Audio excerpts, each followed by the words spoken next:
કે તમે આવી ગયા તો રાત અંધારી હવે કેવી, કે તમે આવી ગયા તો રાત અંધારી હવે કેવી, હવે દીવાનગી છે બસ સમજદારી હવે કેવી, હવે દીવાનગી છે બસ સમજદારી હવે કેવી, ને ગમી જો જાય તમને તો આ મિલકત પણ તમારી છે, કે ગમી જો જાય તમને તો આ મિલકત પણ તમારી છે, સભા વચ્ચે મૂકી દીધી ગઝલ મારી હવે કેવી, સભા વચ્ચે મૂકી દીધી ગઝલ મારી હવે કેવી. અને શેર સાંભળજો કે કફન પર સાદગી શોભે, અમરીશભાઈ, કફન પર સાદગી શોભે, કફન કોરું જ રહેવા દો, કફન પર સાદગી શોભે, કફન કોરું જ રહેવા દો, જીવનભર બહુ કરી આજે મીનાકારી હવે કેવી, જીવનભર બહુ કરી આજે મીનાકારી હવે કેવી. તો ક્યાં કોઈ ભાષાઓ અમને બીજી ત્રીજી આવડે, કવિતા માટે બહુ ભાષા આવડવી જોઈએ, નડે બહુ આવડે તો નડે, કે ક્યાં કોઈ ભાષાઓ અમને બીજી ત્રીજી આવડે, માંડ મુશ્કેલીથી શીખી ક કા કી આવડે, કે ક્યાં કોઈ ભાષાઓ અમને બીજી ત્રીજી આવડે, માંડ મુશ્કેલીથી શીખી ક કા કી આવડે. ને આજકાલ સાહેબ ગુજરાતી માતાઓ છે ગર્વથી કે અમારો કિયાન, નામ પણ કેવા પડે, અમારો અયાન, અમારો કિયાન ને અયાન છે ને ગુજરાતી બોલતો નથી પણ એને સમજ બધી પડે, ગર્વ લે, સુરતમાં, બરોડામાં, અમદાવાદમાં કે એ બોલતો નથી પણ સમજ બધી પડે ગુજરાતીમાં. એટલે આ ચાર પંક્તિ સાંભળજો, એ માતાને સમર્પિત, કે ક્યાં કોઈ ભાષાઓ અમને, ગુજરાતી માતા જે પોતાના બાળકને ગુજરાતી શીખવાડતી નથી એને સમર્પિત, ક્યાં કોઈ ભાષાઓ અમને બીજી ત્રીજી આવડે, માંડ મુશ્કેલીથી શીખી ક કા કી આવડે, ને એ ખબર નહોતી કે એનો ગર્વ લેવાનો થશે, એ ખબર નહોતી કે એનો ગર્વ લેવાનો થશે, કે હજુ ગુજરાતી અમને થોડી થોડી આવડે, કે હજુ ગુજરાતી અમને થોડી થોડી આવડે. તો આજની સાંજ આપણે સાચા અર્થમાં જીવી રહ્યા છે. એક સરકારી આટલા મોટા અધિકારી અને કવિ અને એક સરકારી કર્મચારી સામે બેઠા છે, એક આખી રેન્જ છે. તો મરે છે બધા પણ જીવે કેટલા, અંકિતભાઈ, કે મરે છે બધા પણ જીવે કેટલા, તને જિંદગી ઉજવે કેટલા, ને હજુ કેટલે, મેં સુખોને પૂછ્યું, આમ તો મેં ભાગ્યેશભાઈને પૂછેલું કે હજુ કેટલે મેં સુખોને પૂછ્યું, દુઃખોને મેં પૂછ્યું હવે કેટલા.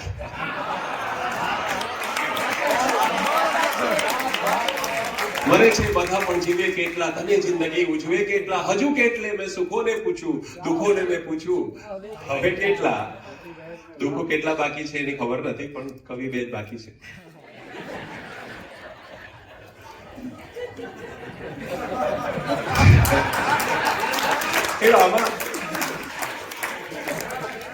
બિલકુલ દુઃખ આપે એવા નથી, ચિંતા ન કરશો. કોણે કહ્યું કે રસ્તે પથ્થર બહુ નડે છે, કોણે કહ્યું કે રસ્તે પથ્થર બહુ નડે છે, હો બૂટની જે અંદર કંકર બહુ નડે છે. કોણે કહ્યું કે રસ્તે પથ્થર બહુ નડે છે, હો બૂટની જે અંદર કંકર બહુ નડે છે. અને સાહેબ તો રાજકારણને બહુ નજીકથી ઓળખે છે, કે સાથી બનીને જોડાઈ જે શરૂમાં, કે સાથી બનીને જોડાઈ જે શરૂમાં, યાત્રામાં એ જ સગડા આખર બહુ નડે છે, યાત્રામાં એ જ સગડા. અન્નાએ કેજરીવાલ વિશે ન લખ્યું, કેજરીવાલે કુમાર વિશ્વાસ વિશે ન લખ્યું, એ મારે લખવું પડ્યું, કે સાથી બનીને જોડાઈ જે શરૂમાં, યાત્રામાં એ જ સગડા આખર બહુ નડે છે. અને ખૂબ સરસ નોવલ છે. તો મને એક એમણે આપઘાત વિશેની વાત કરી અને કિશોરભાઈ આજે એક શેર મારો રાખ્યો છે, કિશોર બારોટ સાહેબ બહુ રોજ 5-5 શેર સરસ મજાના ફેસબુક પર મૂકે છે. આ પણ એક બહુ મોટી સેવા છે. તો ચાર પંક્તિ સાંભળજો. આપણને ઘણાને એમ થાય કે જીવનમાં શું પામ્યા, શું મેળવ્યું, અર્થલેસ લાગે, લાઈફ જીવનનો અર્થ ન લાગે. તો ત્યારે ચાર પંક્તિ સાંભળજો કે આ ખાલી ખિસ્સાને ખંખેરતા, આપણે એમને ખિસ્સું તો ખાલી છે કે આ ખાલી ખિસ્સાને ખંખેરતા ઘણું નીકળ્યું, આ ખાલી ખિસ્સાને ખંખેરતા ઘણું નીકળ્યું, સિલક સફરની અનુભવનું રોકડું નીકળ્યું. પૈસા ના નીકળે તો વાંધો નથી કે આ ખાલી ખિસ્સાને ખંખેરતા ઘણું નીકળ્યું, સિલક સફરની અનુભવનું રોકડું નીકળ્યું. મરી જવાનું થયું મન, એક ક્ષણ વિતાવી લીધી. મરી જવાનું થયું મન, એક ક્ષણ વિતાવી લીધી. પછીની ક્ષણમાં ઘણું જીવવા સપનું નીકળ્યું. પછીની ક્ષણમાં ક્ષણ વિતાવી દેવાની હોય કે મરી જવાનું થયું મન, એક ક્ષણ વિતાવી લીધી. પછીની ક્ષણમાં ઘણું જીવવા સપનું નીકળ્યું. અને બહુ આનંદ છે કે આમ નોર્મલી આપણે ગુજરાતી કવિ સંમેલનમાં ભાગ્યેશભાઈ આપણું ઓડિયન્સ છે, આપણે પણ હવે તો ઓજસ્વી ને તેજસ્વી થઈ ગયા છે. ઓજસ્વી એટલે સફેદ વાળવાળા અને તેજસ્વી એટલે ટાલવાળા. પણ આપણું આખું ઓડિયન્સ પણ ઓજસ્વી ને તેજસ્વી હોય. પણ આજે ઘણા બધા યુવાનો મને દેખાઈ રહ્યા છે, ખાસ કરીને રિદ્ધિ ક્યાં ગઈ? હા હાથ ઊંચો કરો. હા હાથ ઊંચો કરો. હા અહીંયા બેઠી છે. ઓકે, તો આવા યુવાન આવે, એક આવે ને, આવો એક શ્રોતા આવે ને એટલે અમને એમ થાય કે એક મસાલ એક હાથમાં પહોંચી અને કવિતા ગુજરાતી ભાષા 5 વર્ષ 10 વર્ષ એનું આયુષ્ય વધી જાય. તો હા, તો હું હવે મારી જે પંક્તિઓ છે ચારે સંભળાવું કે વૃદ્ધિ છે વસ્તુઓની હવે ઘરમાં જેટલી. આપણા ઘરો છે ને હવે નાના થતા જાય, પણ ઘરની અંદર વસ્તુઓ છે એ બધી મોટી થતી. 14 ઇંચનું ટીવી હતું, પછી ધીરે ધીરે અત્યારે કેટલા ઇંચનું આવે?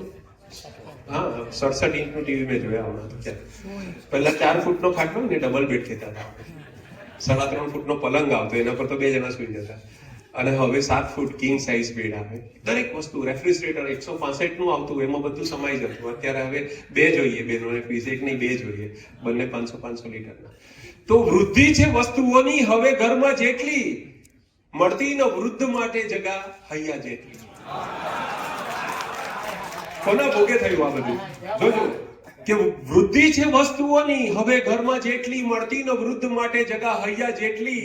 દાદા વિચારે ઘરમાં ખૂણો ક્યાં છે મારે કાજ, કે દાદા વિચારે ઘરમાં ખૂણો ક્યાં છે મારે કાજ. હા, ભીત પર બચી છે જગા ફોટા છે. દાદા વિચારે ઘરમાં ખૂણો ક્યાં છે મારે કાજ. હા, ભીત પર બચી છે જગા ફોટા જેટલી. અને સાહેબ ના આવતા 3 કલાક થયા, 4 કલાક. પ્રેમ છે અમારી વચ્ચે. તો એવું નથી કે રસ્તો બહુ લાંબો મળ્યો છે. આપણા બધાના જીવનની વાત છે. ગાંધીનગર થી વડોદરાના રસ્તાની વાત નથી. સાહેબને વડોદરાથી ગાંધીનગર જતા જેટલી વાર નહીં લાગી, એટલી વાર ગાંધીનગરથી વડોદરા આવતા લાગી. હું બહુ સાંકેતિક રીતે કહું છું. સાહેબે જે પ્રગતિ કરી છે ને, જે ગુજરાતી ભાષા માટે કર્યું છે, એકવાર જોરદાર તાળી ભાગ્યેશભાઈ માટે થઈ. સાહેબ આવા અધિકારીઓ હોય, બીજું શું જોઈએ આપણને? તો હું જે કવિતા કહેતો હતો આપણા બધા માટે છે કે એવું નથી કે રસ્તો બહુ લાંબો મળ્યો છે, આપણે થાકશે ન લાગે. એવું નથી કે રસ્તો બહુ લાંબો મળ્યો છે, થોડી જ જગામાં ઘણો ચકરાવો મળ્યો છે. થોડી જ જગામાં, ભરતભાઈ, થોડી જ જગામાં ઘણો ચકરાવો મળ્યો છે.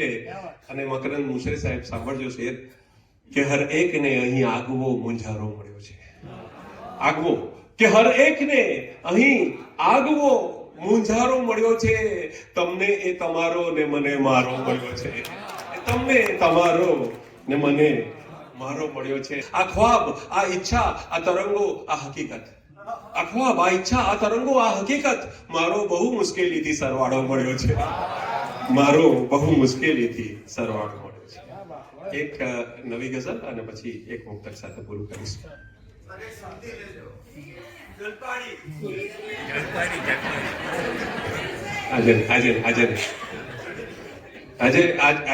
આજે જલપાડીની ટિકિટ નથી કરાવી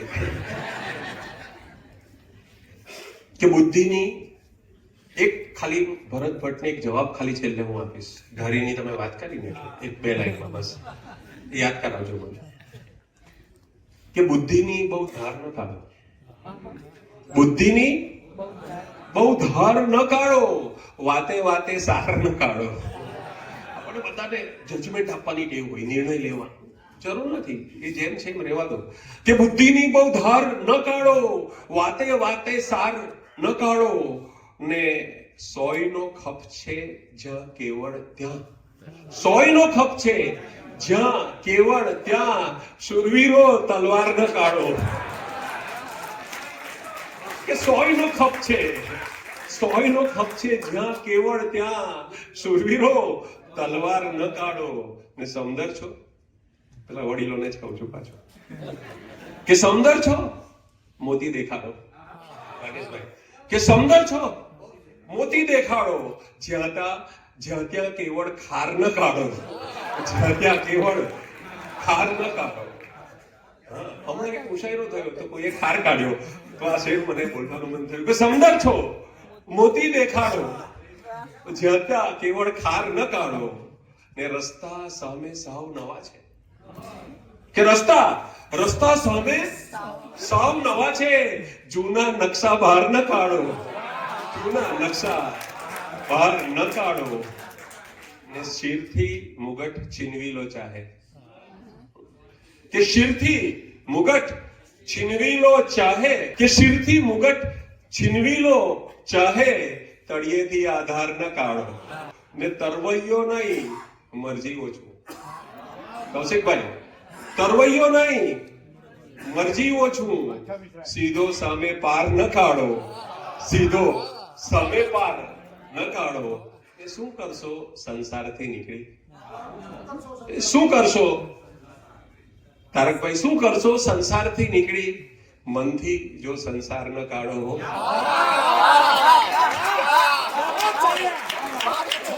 શું કરશો સંસારથી નીકળી, શું કરશો કવિતાબેન, શું કરશો સંસારથી નીકળી, મનથી જો સંસાર ન કાઢો. અને છેલ્લી ગઝલના બે શેર અને કે સૌ પરપોટા જેવો આ અવતાર છે, કે સૌ પરપોટા જેવો આ અવતાર છે, ને સમયની સપાટી અણીદાર છે. કે સૌ પરપોટા જેવો આ અવતાર છે, ને સમયની સપાટી અણીદાર છે. ને જિંદગી આપણા બે મહી, કે જિંદગી આપણા બે મહી, કોણ છે અશ્વ ને કોણ અસવાર છે, કોણ છે અશ્વ ને કોણ અસવાર છે. મારું બહુ પ્રિય શેર છે, દાદ નહીં મળે તો વાંધો નથી, સાંભળી લેજો. કે કોતરાતા ગયા બેઉ એક ટાકણી. શિલ્પી સામાન્ય રીતે મૂર્તિ કંડારે તો એક જ મૂર્તિ કંડારાતી હોય છે, પણ હું બે મૂર્તિ એક સાથે કંડારા એની વાત કરું છું. કે કોતરાતા ગયા ભાગ્યેશભાઈ, કોતરાતા ગયા બેઉ એક ટાકણે, સુખને આકાર છે દુઃખ નિરાકાર છે.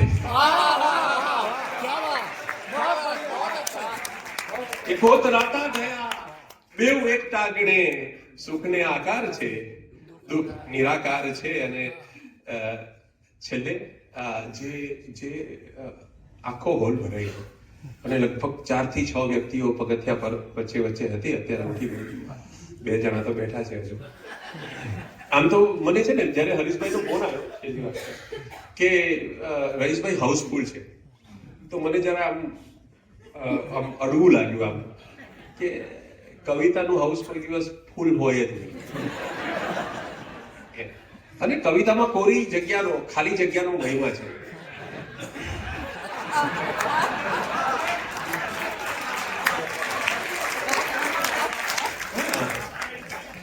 આમ ગદ્ય હોય તો ભરચક હોય, પદ્યમાં તો જગ્યા કોઈ જોઈએ હોય છે. આજે 4-5 ખુરશીઓ ખાલી થઈ ગઈ છે, એ એમ બતાવે છે કે ના, કવિતા એક લેવલની હતી,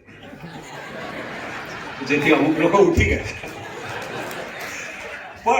પણ અલ્ટિમેટલી આપણે જે લોકો સુધી પહોંચવાનું છે, જે કામ જયંત ઉર્મી કરી રહ્યું છે, એને સમર્પિત છેલ્લી 4 પંક્તિ સાથે મારી વાત પૂરી કરીશ. મને ખબર છે સમય વધારેની જરૂર.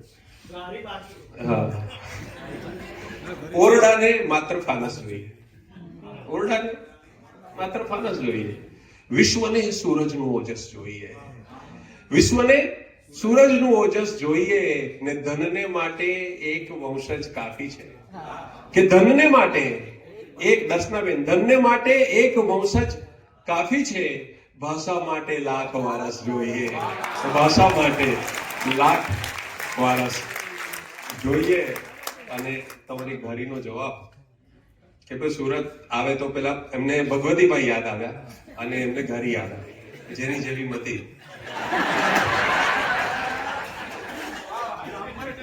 ભરતભાઈ મારા બહુ પ્રિય કવિ અને અમે અસંખ્ય મુશાયરા સાથે કર્યા. તો આ શેર સાંભળજો. શેર નથી પણ જે તમે ગણો તે કે ઘારી સુરતની ફાંકડી ને ભૂસા ભજીયાના ઠાઠ. એક એમ્બ્યુલન્સની પાછળ આ મારી પંક્તિઓ મેં એમ્બ્યુલન્સના ડ્રાઈવરના આગ્રહથી મેં એને લખીને આપી છે. એના પર પૂરું કરું. હાસ્ય સમાપય અને જલપાડી ગણી લેજો કે ઘારી સુરતની ફાંકડી ને ભૂસા ભજીયાના ઠાઠ, જો કોઈ પચાવી ના શકે એને ઉપાડે 108.